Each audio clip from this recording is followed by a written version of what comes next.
On Tuesday, Smash.gg announced it had been purchased by Microsoft for an undisclosed amount. Founded in 2015, the tournament organization platform has been the go-to tool for the community-run esports events. It will now be rolled into Microsoft's MSN esports franchise. Aaron, what does this mean for grassroots esports efforts?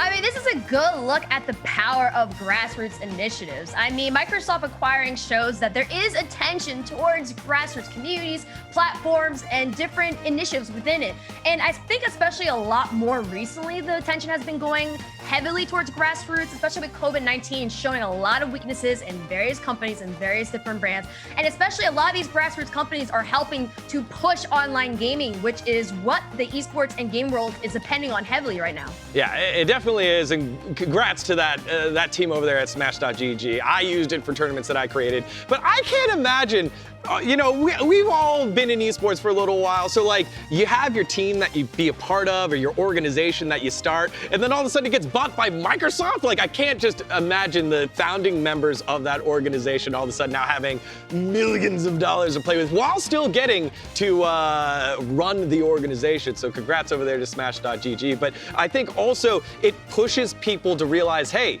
both investors and community builders, it is possible. Keep going. You can continue to invest into esports. So my question to you then is, do you think that others will start to follow along because Microsoft has said this is something that we can invest in?